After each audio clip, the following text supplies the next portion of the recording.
Bien-aimés frères, bien-aimées sœurs, chers amis, bonjour et bon sabbat dans le Seigneur. Nous éprouvons tous une joie de nous retrouver dans la maison de notre Dieu, parce que là où se trouve Dieu, là est sa maison. Là où il se révèle, là se trouve sa maison. Et c'est dans cette certitude que nous sommes rassemblés en ce jour pour adorer notre Dieu. Et maintenant, nous sommes tous prêts à recevoir le message que Dieu a pour chacun de nous. Nous voulons prendre un instant, encore une fois, afin d'invoquer le nom du Seigneur. Notre Père et notre Dieu, nous avons tous faim et soif de ta parole. Nous voulons entendre ta voix nous parler. Nous savons que tu as pour chacun de nous un message personnel. Révèle-toi à chaque adorateur. Parle à nos cœurs et édifie-nous. Au nom de Jésus, nous t'en prions. Amen. Il n'était ni aveugle, ni malade mental. Et pourtant, en plein midi, il marchait à travers les rues de la ville avec une lampe allumée. Diogène était à la recherche d'un homme. Il nous importe aujourd'hui peu de savoir si Diogène a trouvé cet homme ou non.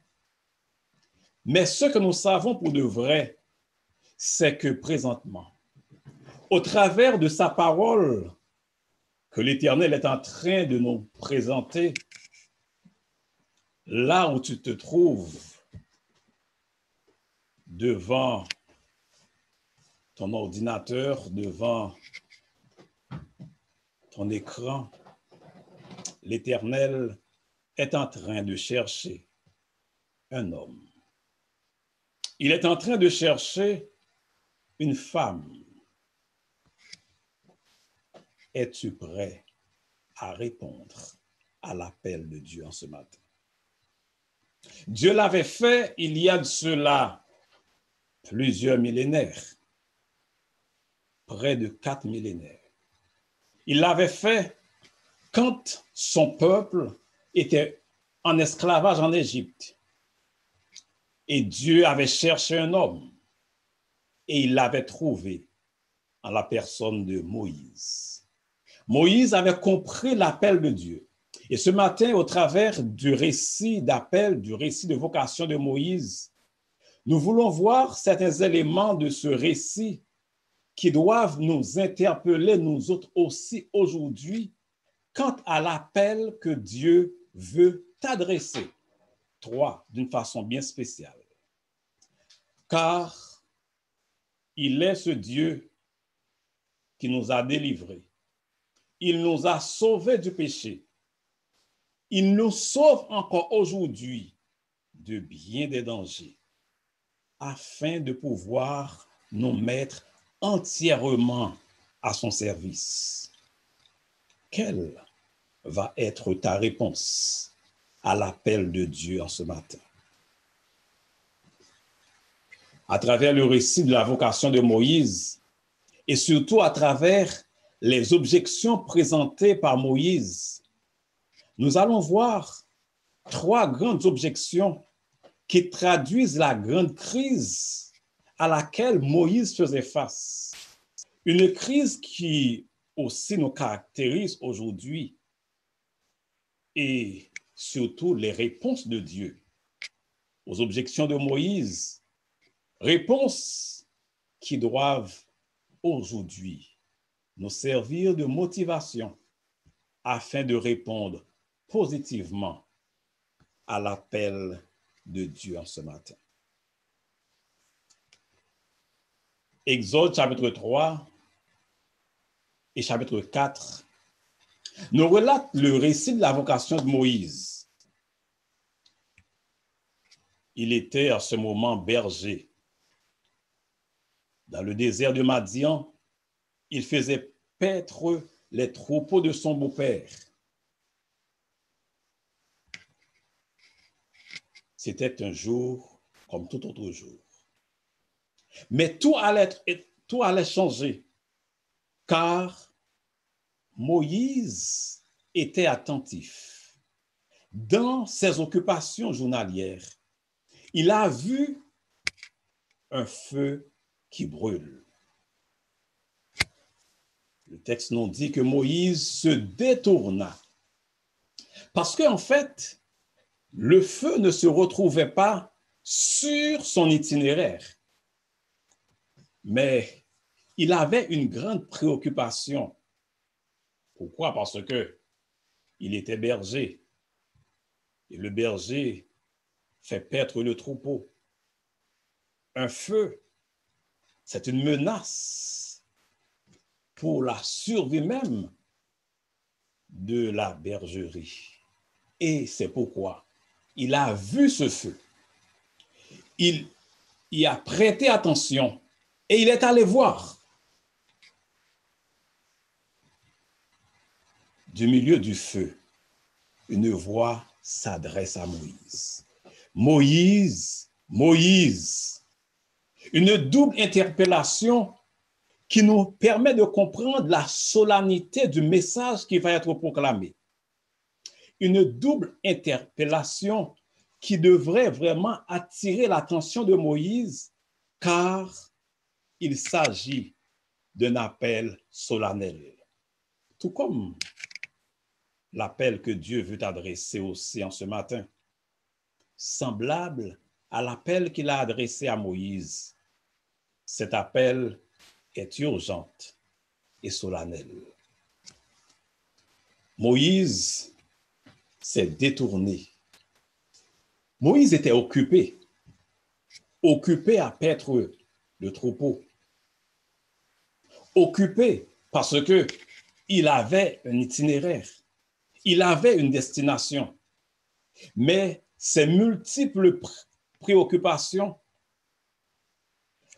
n'ont pas empêché à Moïse de voir cette grande manifestation de Dieu, cette grande théophanie. Un Dieu qui se rend visible à l'être humain. En fait, à travers chaque récit d'appel, il y a toujours une théophanie. Dieu qui se révèle sous une forme visible à l'homme. Mais à travers les textes de la Bible, toutes les théophanies ne sont jamais identiques. C'est pour dire que Dieu se révèle, il se révèle de façon singulière à chacun de ses enfants. Dieu se révèle, Dieu appelle, et il appelle toujours des hommes et des femmes occupés. Moïse était occupé quand il a reçu l'appel de Dieu. Élisée était aussi affairé quand il a reçu l'appel pour succéder à Élie. Les disciples, ils étaient tous occupés au moment de leurs appels. Matthieu était péager, il percevait les impôts. Jacques et Jean étaient entrepreneurs, ils tenaient une entreprise de pêche. Pierre était pêcheur de poissons professionnel. Ils étaient tous occupés. Mais Dieu, il vient, il appelle, parce qu'il veut donner une préoccupation à ses enfants. Et quand il appelle, son appel peut paraître dérangeant. Je dis paraître dérangeant. Parce qu'au fond, quand Dieu appelle, son appel va arranger. Ce n'est pas un appel qui dérange, même quand ça paraît dérangeant. C'était ainsi pour Moïse quand Dieu s'était révélé à travers le buisson Adam. C'est comme si Moïse était dérangé dans son itinéraire. C'est comme s'il était dérangé dans son activité de prendre soin du troupeau. Mais Dieu appelle. C'est parce qu'il avait une mission supérieure à confier à Moïse. La mission de faire passer son peuple de la servitude au service. Moïse avait entendu l'appel de Dieu. Avait-il accepté volontiers? Non. Les objections sont toujours là quand Dieu appelle. Et j'aimerais vous inviter à bien réfléchir sur les objections présentées par Moïse. Objections qui traduisent une véritable crise d'identité. Une crise identitaire caractéristique de nos autres aujourd'hui. Cette crise se traduit en fait par les questions posées par Moïse et aussi par son scepticisme. Il s'interroge sur lui-même. Il s'interroge sur Dieu. Et il doute de l'effet de sa mission auprès du peuple de Dieu. Exode chapitre 3 et le verset 11. Première expression de cette crise identitaire. Qui suis-je? Moïse ne se sent pas capable d'accepter la mission que Dieu lui donne parce qu'il ne se connaît pas. Il ne sait pas qui il est. Mesdames, messieurs, frères et sœurs, si nous ne connaissons pas qui nous sommes, nous ne pouvons pas accepter la mission que Dieu nous donne. Si nous ne savons pas qui nous sommes, nous ne pouvons pas répondre à l'appel de Dieu. C'est la première question qui doit être résolue, savoir qui nous sommes. En fait, à la question de savoir qui nous sommes, nous retrouvons une double réponse qui parle de la nature et de la mission. Nous devons savoir qui nous sommes. Nous sommes le peuple de Dieu. Nous ne sommes pas une église comme les autres églises. Dans Apocalypse chapitre 14, Dieu nous parle du message des 3 anges. Encore, Dieu nous parle d'un messager qui annonce un triple message. Il s'agit d'un messager et non pas de multiples messagers. Nous sommes ce peuple. Et nous devons comprendre que ce peuple, c'est aussi l'église de Laodicée. Nous devons savoir qui nous sommes. Nous sommes l'église de Laodicée, la dernière église dans l'histoire du peuple de Dieu. La dernière église avant le retour de Jésus. Qui nous sommes? Nous sommes ce peuple de Dieu, Laodicée. Laos et Dikaios du grec. Il s'agit en fait du peuple qui a été justifié par le Christ grâce à son sacrifice sur la croix du Calvaire.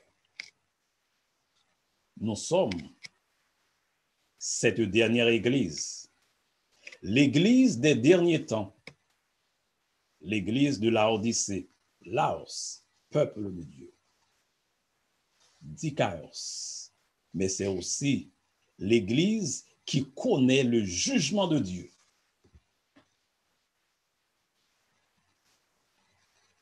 nous sommes ce peuple qui vit au temps du jugement. Et c'est exactement ce qui caractérise le message, le premier que nous sommes appelés à annoncer. Nous devons comprendre et connaître qui nous sommes. Qui nous sommes, je ne cesse de le répéter, détermine ce que nous devons faire. Ce que je suis, qui je suis, détermine ce que je fais. Par le fait que nous sommes le peuple de Dieu, ce peuple qui a été justifié, ce peuple du jugement, le jugement investigatif, ce jugement qui se fait présentement, nous avons pour mission d'annoncer ce jugement divin qui se fait présentement et qui tire à sa fin. Qui nous sommes l'Église de la Odyssée, l'Église du reste, l'Église des derniers temps. Et en connaissant qui nous sommes, cela va nous permettre de comprendre la mission que nous avons. Il s'agit d'une mission que Dieu a confiée à son Église. Point final. Il n'y a pas d'autre peuple sur la terre qui a reçu cette mission. Ce message que nous devons proclamer, si vous et moi, nous ne proclamons pas ce message ne sera pas entendu. Et Dieu va nous demander de rendre compte du sang de ceux-là qui sont perdus. Moïse avait reçu l'appel de Dieu et Moïse a présenté des objections. Qui suis-je? Il ne savait pas qui il est. En fait, Moïse ne se sentait pas capable d'accepter la mission de Dieu parce que Moïse avait devant lui son passé. Il avait devant lui l'échec qu'il avait déjà enduré. Rappelons-nous qu'il était en Égypte et voyant la souffrance du peuple d'Israël, il voulait entreprendre la libération de ce peuple de par ses propres forces. Il a même tué un Égyptien. Il a échoué. Pourquoi? Parce que il avait voulu entreprendre cette libération sans Dieu. Mais maintenant que Dieu l'appelle, il a peur.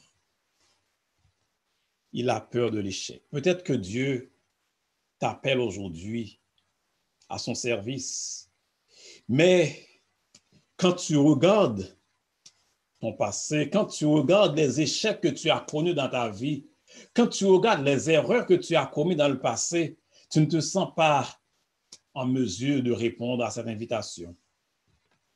Mais j'aimerais te rassurer en ce matin d'une chose, c'est que quel que soit le péché, le sang de Christ l'efface. Dieu avait fait la même chose pour Moïse. Parce que Moïse avait en fait beaucoup d'objections qui accompagnaient ce problème d'identité. 40 ans dans le désert, ce n'est pas 40 jours. 40 ans dans le désert, Moïse avait oublié toute son expression d'art oratoire. Et c'est pourquoi, en disant « Qui suis-je » pour aller devant Pharaon, Moïse ne se sentait pas capable de tenir un discours cohérent devant Pharaon. Il pensait avoir oublié la langue. 40 ans dans le désert à paître des troupeaux, maintenant Dieu me demande d'aller libérer son peuple. de devenir le libérateur pour faire sortir Israël d'Égypte. Moïse en avait peur. Mais n'oublions surtout pas que pour faire sortir Israël d'Égypte, Moïse devrait laisser Madian pour retourner en Égypte.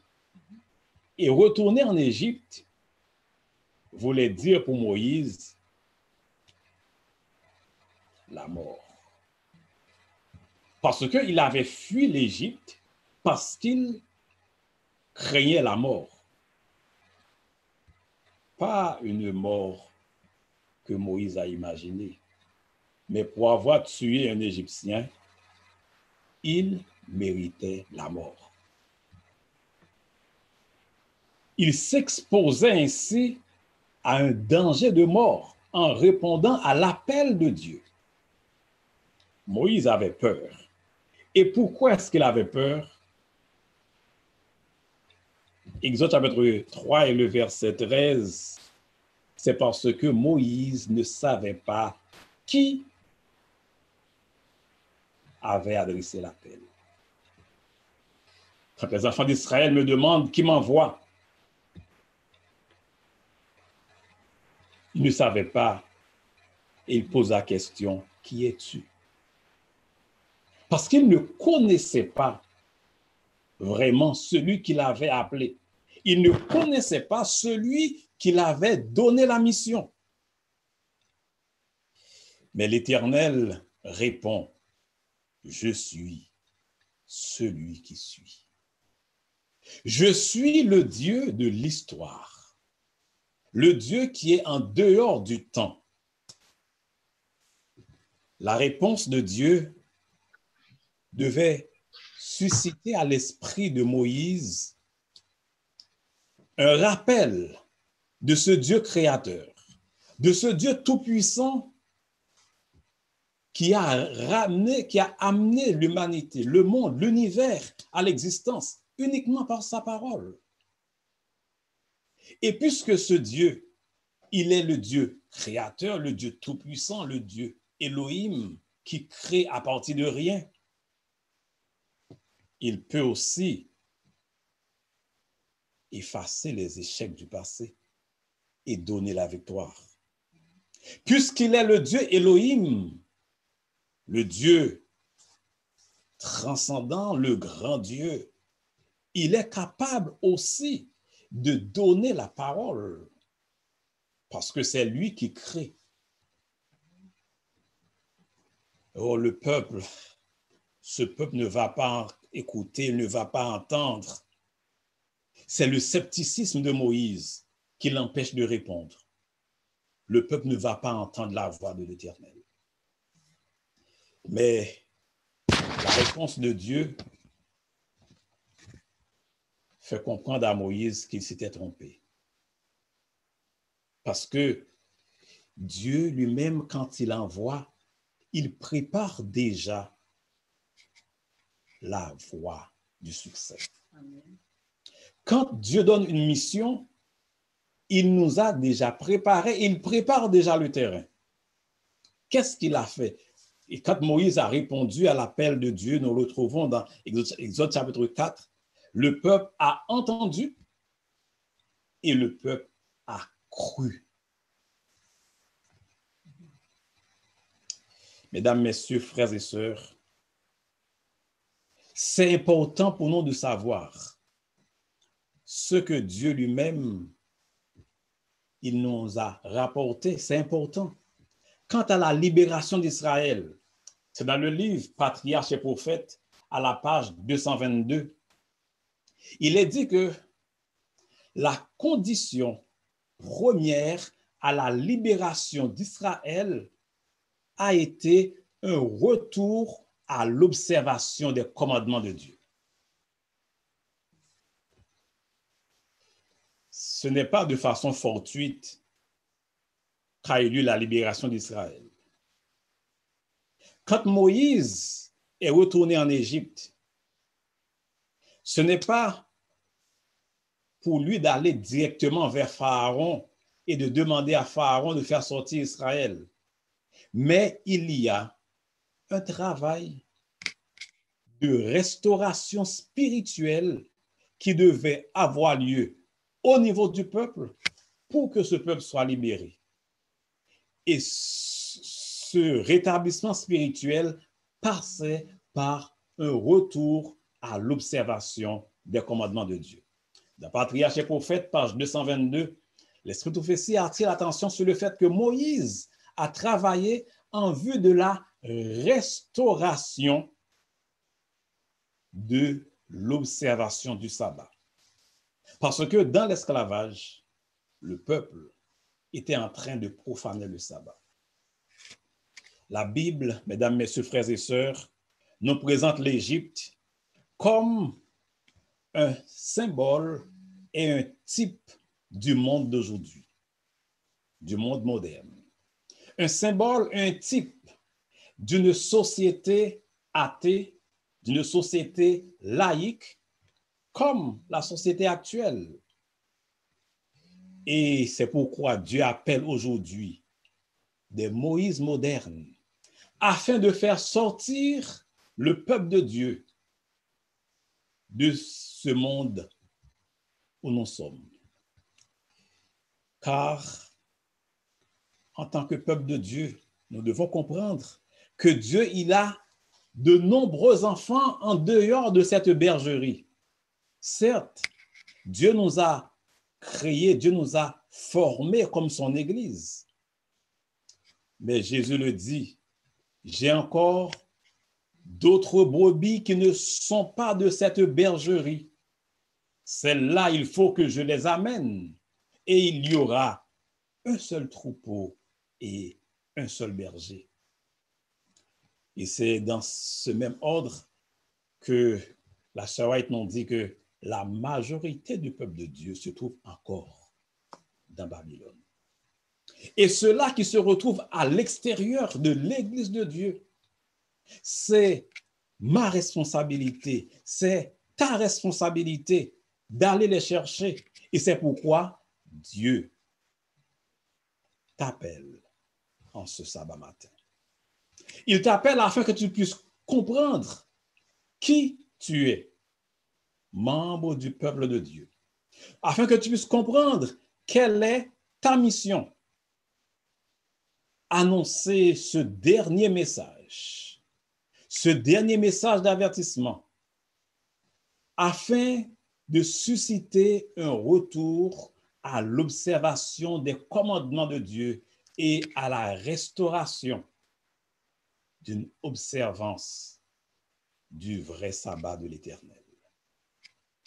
Mesdames, messieurs, frères et sœurs, le message que Dieu confie à vous et moi aujourd'hui, il s'agit de l'évangile éternel. L'expression évangile éternel constitue un apax dans le texte biblique, c'est-à-dire une expression qu'on retrouve une seule fois dans la Bible. Et dans le contexte d'Apocalypse 14, cette expression signifie le dernier message. Il n'y aura pas un autre message. Cela signifie que c'est le message qui précède le retour de Jésus. C'est le message d'avertissement qui doit sauver ceux-là qui se perdent. Laissez-moi vous dire que quand Moïse a reçu les réponses de Dieu à ses objections, la plus grande réponse que Moïse a reçue concernait non pas les signes, les miracles, le bâton qui a été changé en serpent, mais le plus grand signe qu'il a reçu, c'est le signe qui a concerné sa vie. Dieu demande à Moïse de mettre sa main sur sa poitrine. C'est devenu blanc, comme la lèpre. Ensuite, de le remettre, et c'est devenu sain, comme la peau d'un petit enfant. Mesdames, messieurs, frères et sœurs, le plus grand signe que Dieu veut donner à travers l'appel qu'il t'adresse et à travers le succès de cette mission que Dieu te donne, ce signe, ce miracle ne sera pas extérieur à toi. Ce n'est pas quelque chose que Dieu va faire à travers des choses, mais c'est quelque chose qu'il fait à travers ma vie, à travers ta vie. C'est la transformation de ta vie, la transformation de ma vie. Dieu appelle, Dieu t'appelle en ce matin. Et cette mission qu'il donne, c'est comme ce qu'il avait donné à Moïse. Le peuple d'Israël se retrouvait à Goshen. Le peuple devait aller en Canaan. Mais pour aller en Canaan, il y a quelque chose qui devait se passer. Un retour à l'observation des commandements de Dieu. Ça, c'est le numéro 1. Et la deuxième chose, le peuple devait recevoir le signe de Dieu sur le linteau des portes des maisons. Au moment où l'ange exterminateur devait passer, le signe devrait être là. Et en ce matin, j'aimerais vous dire que bientôt, l'Éternel va réaliser cette grande libération de ses enfants sur la terre. Bientôt, les difficultés vont finir. Bientôt, il n'y aura plus de confinement. Bientôt, il n'y aura plus de coronavirus, il n'y aura plus de COVID-19. Bientôt, il n'y aura plus de guerre, il n'y aura plus de bruit de guerre. Bientôt, toutes les difficultés cesseront. Bientôt, nous serons au ciel avec notre Dieu. Mais pour que cela arrive, ou avant que cela arrive, nous devons recevoir le sceau du Dieu vivant. L'appel que Dieu adresse en ce matin concerne nous tous. L'appel te concerne. Ne pense pas que tu es trop jeune pour répondre à l'appel de Dieu en ce matin. Car quand Dieu a appelé Jérémie, il n'était qu'un adolescent. Et il a reçu l'appel pour devenir prophète de l'Éternel. Et Jérémie a accepté. Il a appelé Daniel dans un contexte particulièrement difficile où il était en exil à Babylone, un jeune adolescent.